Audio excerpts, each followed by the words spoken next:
And what we're going to be looking at from now until the end of the school year is we're going to move into our data analysis, probability, kind of statistics unit. And we're going to really be looking at basic probability, and then we're also going to be looking at the number of possibilities we can arrange certain things, the number of possibilities in which we can make certain groups of things. So we're going to kind of be looking at all of those types of things from now until the end of the year. But what we first want to do is start off by defining what's called a factorial, because a factorial is something that we're going to need to use in order to find those possibilities and the number of ways in which we can do certain things. So today's lesson is all about introducing you to what's called a factorial. You will need your calculator for this, so make sure you have that out. So factorial notation, right? If I said, what's the definition of a factorial? Well, a factorial is the product of an integer and all the integers below it. A factorial is only defined for 0 and positive numbers. So here's my notation. It looks like n exclamation point, although that's pronounced n factorial. And n factorial, when I say it's the product of its number and everything below it, what I mean is whatever n is, you multiply it by the number 1 less, the number 2 less, 3 less, all the way until you get down to 1. So for example, 5 factorial would be 5 times 4 times 3 times 2 times 1. Okay, and if I wanted to type that in my calculator, I could just type in 5 times 4 times 3 times 2 times 1, and I would get 120. Okay, so 5 factorial is equal to 120.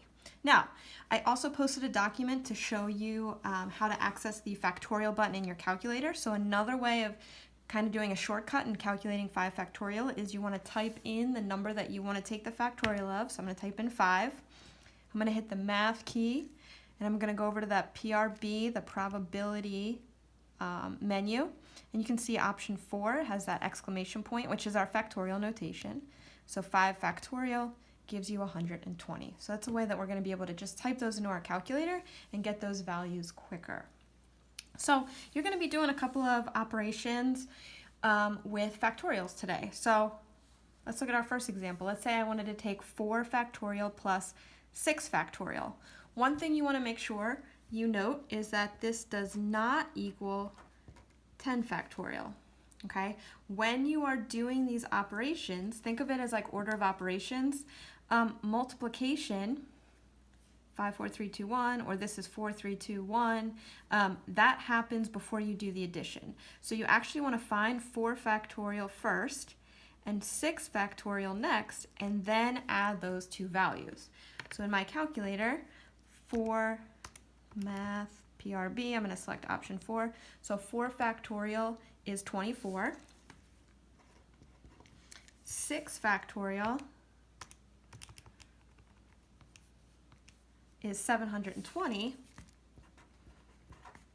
Okay, and now I can add 720 plus 24 and get a final answer of 744.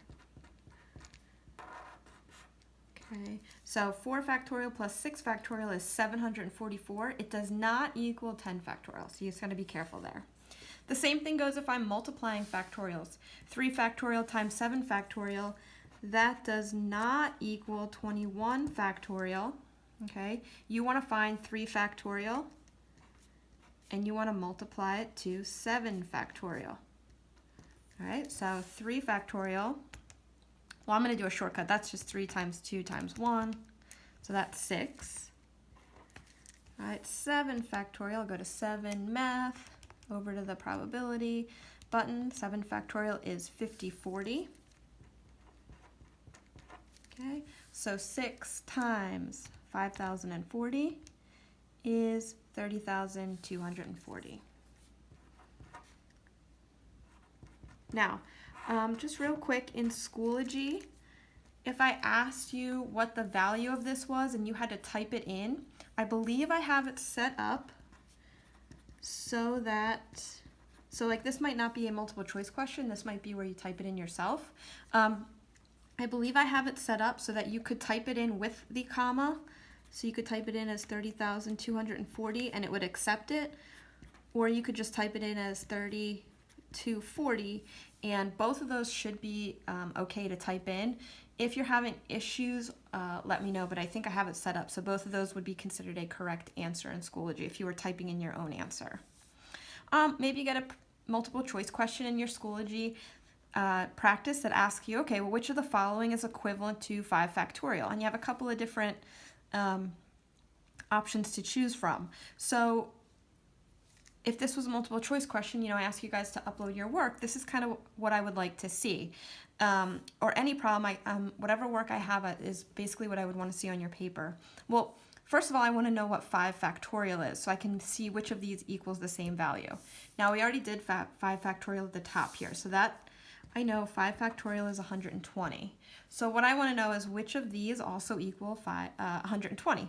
So we could just start typing in, and if you want to type it in your calculator, just make sure you're typing it in the same way it appears. So 30 parenthesis 4 math probability 4 factorial. So you can see that's written the same way it is in the multiple choice question. Okay, well that's 720. So that does not equal 120, so it's not A, right? If I do, let's see, 60 times 2 factorial, okay, I'm typing it in exactly how I see it. I do get 120 for option B. So which of the following is equivalent? Option B also gives me 120, so B is my answer. So I kind of want you to just show me what each one equaled until you got to that correct answer. All right. You might also have some matching with the factorials, like a matching activity too, so you might need some work to kind of figure out which values match up with each other. Okay. Example 4, let's look at dividing. So kind of like how I was doing it up here, 10 factorial divided by 5 factorial does not equal 2 factorial. So do not let that equal each other. Kind of like we did before, think of each one as 2 separate problems. So I'm going to do 10 factorial on the top. 10 factorial is 3, 6, 2, 8, 8, 0, 0. Okay. 5 factorial, well, I already know 5 factorial is 120. I've kind of already done that a couple times. So if I divide this by 120, I get 30,240. Okay. All right, so make sure you're just following those order of operations. Evaluate the factorial first, then perform the operation that's happening between the two. Okay. All right, let's look at example 5. So again, same thing, 100 factorial divided by 97 factorial. All right, so I want to do the top, which is 100 factorial divided by 97 factorial. So let's just look to see what happens when we do this problem. Let's say I type in 100 math factorial. So watch what happens when you try to type in 100 factorial. I get an error and it says overflow. That means 100 factorial is a really, really big number. And it can't actually work with that value. It's too big. I could even try to type in, let's see, 100 factorial divided by, I could try to type both of them in at the same time and see if it will work with those values. 100 factorial divided by 97 factorial. So look, I get the same answer. It's too big of a value. These are too big of numbers for the calculator to do operations with. So I'm going to go back to what it means to be a factorial, and we're going to simplify this another way. So here's a shortcut to helping simplify fractions when you have factorials. Remember, the definition of a factorial is this number times all the numbers underneath of it all the way down to 1. So look what would happen if I started with 100 and I expanded it. Like if I did 100 times 98 times 97, and if I kept going, 96, 95, 94, isn't that the same thing as 97 if I just kind of stop it and write that as factorial? Like I just expanded 100 factorial and wrote it as 100. Sorry guys, I skipped 99. This is 100 times 99 times 98 times 97, right? And I could keep going, 97, 96, 95, but I'm going to stop it there because on the bottom of the fraction was also 97 factorial, Okay, so don't worry about that mistake I just made, all right? So I just expanded 100 at the top, and I'm stopping it where it matches the number at the denominator, because 97 factorial at the bottom would be 97, 96, 95. So if I wrote out 97 all the way down to 1, and I wrote out 97 all the way down to 1 down here, wouldn't these two cancel out? Like, wouldn't all 97, 96, 95, all those numbers cancel with the ones at the bottom? So what you can do is you can expand a factorial and stop it wherever you want so that it cancels with another value. And then the only thing I'm left with is 100 times 99 times 98.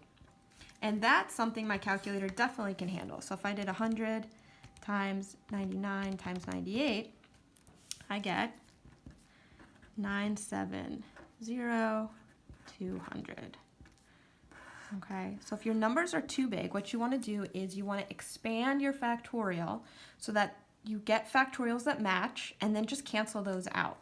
So if I go back to the front example that I did real quick here, where I had 10 factorial over 5 factorial, if I wanted to use that same process that I just did on the other problem, what I could do is I could take 10 factorial, and I could write that as 10 times 9 times 8 times 7 times 6, and I'm going to stop it here at 5 factorial, because on the bottom there's 5 factorial.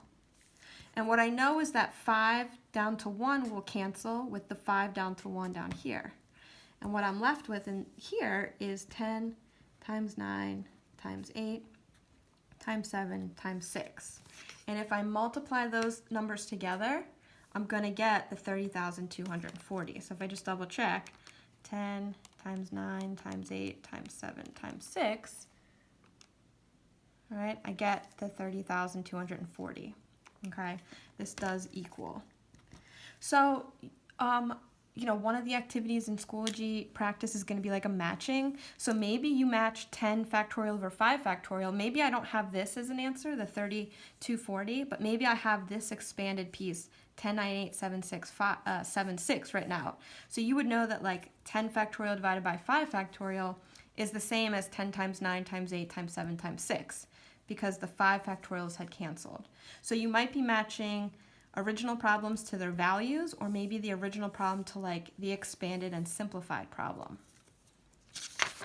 So let's look at one more example where maybe we have a couple of different factorials. So let's say I have 4 factorial times 20 factorial all over 17 factorial. Well, I could try to type in 4 factorial times 20 factorial and then divide it all by 17 factorial. But I could run into the same problem up here where I had like those error messages. Or maybe I want you to match it up to a simplified problem and not an actual value. Well, what I can do is I can take these factorials and try to do what I did in this example where I cancel stuff out. So if you notice, I could take 20 and I could expand it, 20 times 19 times 18. It would hit a 17 factorial and I could cancel it down here. So I'm going to keep 4 factorial the way it is, and I'm going to rewrite 20 factorial as 20 times 19 times 18 times 17, and I'm going to stop it there with the factorial because I know 17 would expand all the way down to 1, but I have a 17 factorial at the bottom, so what I can do is just cancel those, make it easier on myself. And now what I have is 4 factorial times 20 times 19 times 18. And that should be easier to plug in to my calculator than this original problem.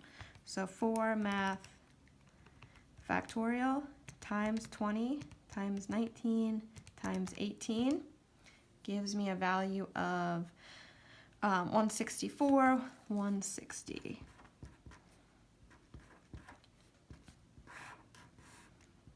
Okay, so like if I asked you to match this with an expression or a value, you could match it up to the value that it equals, or maybe you match this up to its simplified expression, which is over here. All right, so just understanding that fractions can be expanded and canceling of factorials can happen to get you to those answers easier. Okay, so applications of factorials. So where are we going to use factorials? Well, factorial is going to help us with an arrangement of n items. All right, so let me kind of give you an example in number 7. If I wanted to know in how many ways could I arrange 4 photographs in a row on a wall? Well, what if you visualize this? I have 1, 2, 3, I have 4 spots for some pictures on my wall in a row. If you think about filling these slots in, think about the first spot. How many pictures do you have that could go into that first spot? Right? Don't you have 4 photographs to choose from to put in the first spot?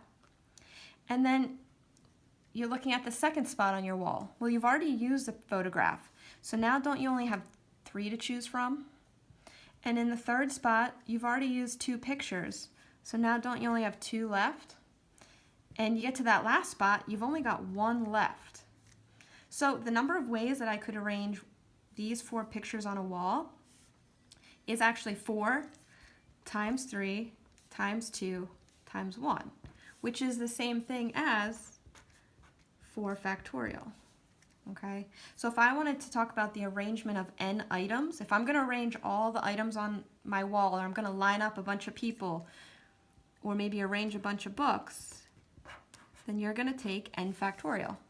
So 4 factorial, 4 times 3 times 2 times 1, there are 24 ways to arrange the 4 pictures on the wall. Okay, so if I ask how many ways can you arrange n items, well, that's just n factorial. Okay, let's look at number 8. In how many ways can you listen to 10 songs from your phone's playlist if they can't be repeated? All right, so, once you listen to a song, you can't listen to it again. So if you kind of think about it, you've got 1, 2, 3, 4, 5, 6, 7, 8, 9. You have 10 songs to play from your phone. There's 10 songs that could go in the first spot of your playlist. You've already listened to 1, so now you're down to 9. After that, you only have 8 songs left, right? I would fill this in all the way down to 1. So really what I'm just doing is taking 10 factorial, right? So you can go right to writing 10 factorial if you want, or you could write it all out visually if you want with the spots.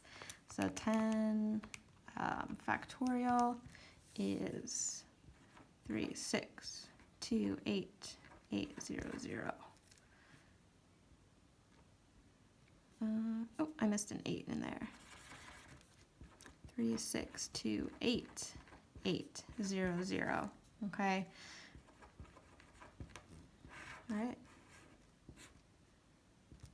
So there's 3,628,800 different ways that you could play 10 songs in a row, that you could order them for a playlist. Okay, let's look at the last example here. In how many ways can you arrange the letters in the word combine? Well, I'm just taking the letters and I'm rearranging them. There's 1, 2, 3, 4, 5, 6. There's 7 letters. So if I want to arrange those 7 letters, that's just 7 factorial. All right, so 7 factorial is 5040. Okay, so there's 5,040 different ways to arrange the letters in that word. So if I ask you to arrange letters in a word, just count how many letters there are and take that factorial. So I did talk on the front page your definition of a factorial. Remember, it's only defined for 0 and positive numbers. So if you were to actually type in 0 factorial into your calculator, it's not 0, it comes out to be 1. And the reason I saved this till the end is because it's there's different ways to prove that 0 factorial equals 1, but I think the way that makes the most sense is to refer to it in terms of the problems that we just did. If you think about it, me saying, okay, well, how many ways can you arrange 0 items?